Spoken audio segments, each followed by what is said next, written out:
Well, police stations in Cameroon have been attacked, and there have been total chaos, mayhem, and tension in different parts and cities across Cameroon because of the recent general elections in the country that has been hotly contested by the opposition. And the opposition has come out to say that it will not accept elections that it says have been stolen by the current regime. The current regime, being led by Paul Biya, the 92-year-old, wants to remain in power 43 years plus. Well, in this video, I'm going to tell you about the current status of Cameroon right now, what is happening in the country, as well as in this video, I'm going to tell you about this opposition leader that has led the country to be at a standstill at the moment. Well, this is Bonafide. If you haven't subscribed, kindly subscribe and hit that notification button so that when I release something new on Cameroon, you get notified as soon as possible. Well, at least 10 people have lost their lives and many others have been injured in protests that have been happening at the economic capital of Cameroon, Douala.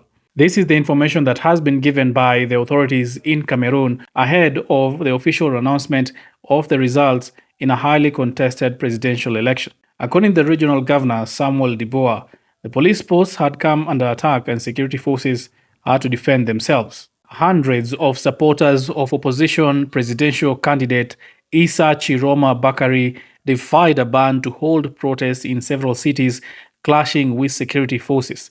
Chiroma Bakari has insisted he won the presidential elections held on 12th of October, challenging incumbent President Paul Biya's 43-year-old hold on power. The ruling CPDM party has dismissed these claims. Well, Paul Biya is the oldest president and head of state in Africa currently, and he still wants to continue to hold power 43 years later. But the current presidential elections in Cameroon are not like the other presidential elections that Paul Biya has been through.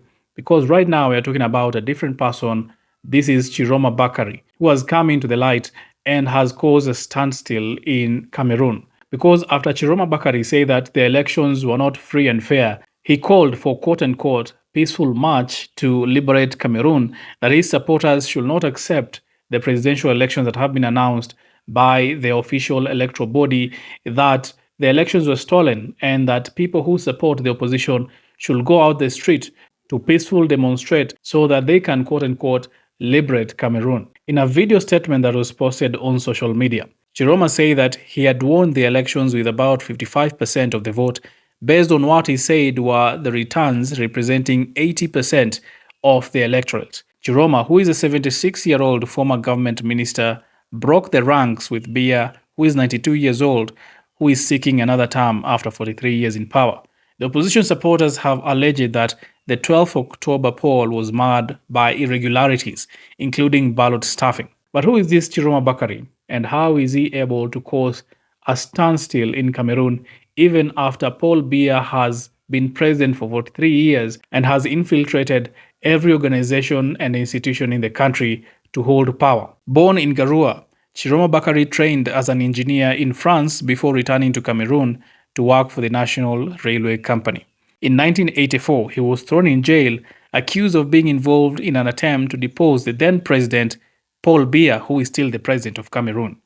Despite denying the allegations and never being convicted, Chiroma Bakari spent 6 years in prison. He also served as a communications minister from 2009 to 2019. In this role as the government spokesperson, he resolutely defended Biya's government during crises such as the Boko Haram insurgency, when the army was accused of killing civilians. But in June, just 4 months before the general elections, Chiroma Bakari changed course dramatically, resigning from the government and announcing he would run against Paul Biya for the presidency. That has been the turn of events in Cameroon right now. A person who has been very close to the president, very close to power, working in government, turned and now is the official opposition leader, ran against the president of the day. Perhaps he knows all the loopholes of the government as he was working in the government. Perhaps he knows Paul Biya very well. Perhaps he knows how to go around what has been happening in Cameroon for the past 43 years that Paul Biya has been in power. And perhaps this is the person who is eventually going to oust Paul Biya from power 43 years later.